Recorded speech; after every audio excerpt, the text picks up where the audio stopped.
We just finished another good, productive meeting with our congressional leadership about a path forward to make sure that America does not default on its debt. Well, there's still work to do, but I made it clear to the Speaker and others that we'll speak regularly over the next several days, and the staff's going to continue meeting daily to make sure we do not default. I'm confident we're going to continue to make progress toward avoiding default and fulfilling America's responsibility as a leader on the world stage. There was an overwhelming consensus, I think, in today's meeting with the congressional leaders that defaulting on the debt is simply not an option. Our economy would fall into recession. It would devastate retirement accounts, increase borrowing costs, and according to Moody's, nearly 8 million Americans would lose their jobs and their international reputation would be damaged in the extreme if we were to let that happen. It's disappointing that our discussions in the congressional Republicans have not been willing to discuss raising revenues, but policy differences between the parties should not stop Congress from avoiding default. I made clear again today's meeting that default is not an option. America pays its debts, pays its bills, and there'll be plenty of time to debate the policy differences. But the country we've never defaulted on our debt, and we never will. We stand vigilant in enforcing U.S. laws to stop the flow of sensitive technologies to our foreign adversaries. The U.S. Justice Department announced on Tuesday that it charged a former Apple engineer with attempting to steal technology related to self-driving cars and then fleeing to China. U.S. Attorney for the Northern District of California, Ismail Ramsey, laid out the charges. The indictment handed down by a federal grand jury on April 11, 2023, charges Weibao Wang with theft and attempted theft of trade secrets from Apple Incorporated.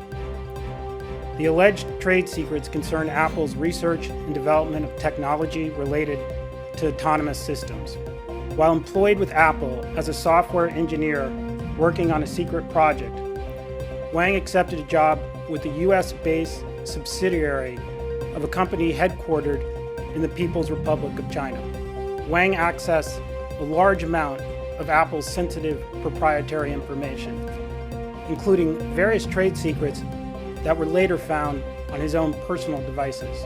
The case was one of 5 announced by the DOJ's Disruptive Technology Strike Force, which was formed in February and is co-led by the U.S. Commerce Department, aimed at countering alleged efforts to illicitly acquire American technology by nations including China, Russia, and Iran.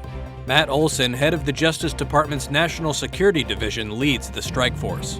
We are committed to doing all we can to prevent these advanced tools from falling into the hands of foreign adversaries.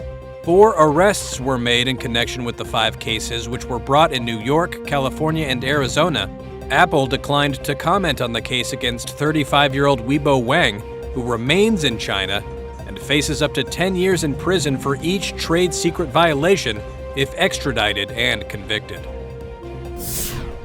We just finished another good, productive meeting with our congressional leadership about a path forward to make sure that America does not default on its debt. President Joe Biden struck an upbeat tone Tuesday following U.S. debt ceiling negotiations with Republicans that ended after less than an hour. But he said there is still more work to do. I'm confident we're going to continue to make progress toward avoiding default. After meeting with Biden at the White House, Republican House Speaker Kevin McCarthy told reporters the two sides remained far apart on an agreement to lift the debt ceiling. But he also signaled optimism. It is possible to get a deal by the end of the week. Democrats were not as positive about a quick time frame, but hope to strike a deal before June 1st. That's when the U.S. government could default on some debts, according to the Treasury Department.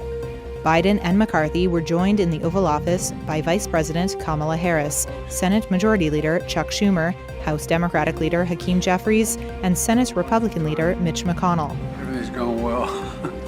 The White House wants to raise the debt ceiling without conditions. Republicans have refused to vote to lift the debt ceiling unless Biden and his fellow Democrats agree to spending cuts in the federal budget.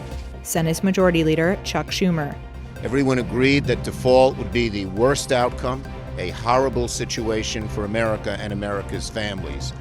But we also agreed that we need to pass a bipartisan bill with bipartisan support in both chambers. I asked Speaker McCarthy, does he agree with that? And he said yes. And his bill, of course, is not a bipartisan bill. Biden said he was disappointed that Republicans will not consider ways to raise revenue. Raising taxes on the wealthy and companies to help pay for programs for other Americans is a key part of Biden's 2024 budget.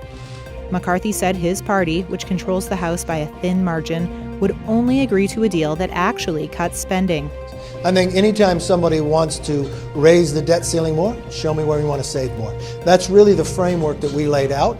With little time remaining before the June 1st deadline, Biden said he'll skip stops in Papua New Guinea and Australia after he attends the G7 summit in Japan in order to get back for the final negotiations with congressional leaders. I think if this technology goes wrong, it can go quite wrong. The CEO of OpenAI, the startup behind ChatGPT, warned a Senate panel on Tuesday about his fears that artificial intelligence could cause what he called significant harm to the world, and zeroed in on AI as a tool to sow falsehoods and undermine free and fair elections. It's one of my areas of greatest concern, the more general ability of these models to manipulate, to persuade, to provide sort of one-on-one interactive disinformation. I think that's like a broader version of what you're talking about, but given that we're going to face an election next year and these models are getting better, I think this is a significant area of concern.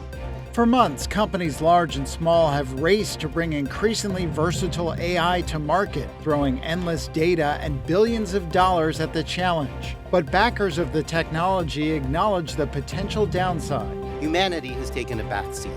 New York University professor and AI researcher Gary Marcus called on the entire scientific community to play a role in monitoring and improving the use of the technology. AI is moving incredibly fast with lots of potential, but also lots of risks. We obviously need government involved, and we need the tech companies involved, both big and small. But we also need independent scientists, not just so that we scientists can have a voice, but so that we can participate directly in addressing the problems and evaluating solutions. And not just after products are released, but before. Those warnings appear to have resonated with some U.S. lawmakers. Here's Democratic Senator Dick Durbin. Thank you. I think what's happening today in this hearing room is historic. I can't recall when we've had people representing large corporations or private sector entities come before us and plead with us to regulate them. But it's unclear what sort of regulation might be in the works. Altman suggested that in general, the U.S. should consider licensing and testing requirements for development of AI models. My worst fears are that we, the field, the technology, the industry, cause significant harm to the world. I think that could happen in a lot of different ways. We want to work with the government to prevent that from happening, but we try to be very clear-eyed about what the downside case is and the work that we have to do to mitigate that. While several senators at the hearing said they view AI as a technological second chance to put in place common sense measures to protect Americans, something they failed to do with social media.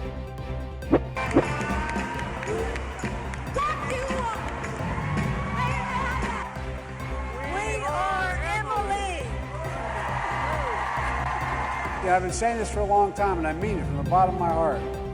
Nancy Pelosi is going to go down in history as one of the most consequential speakers in the history of the United States Senate.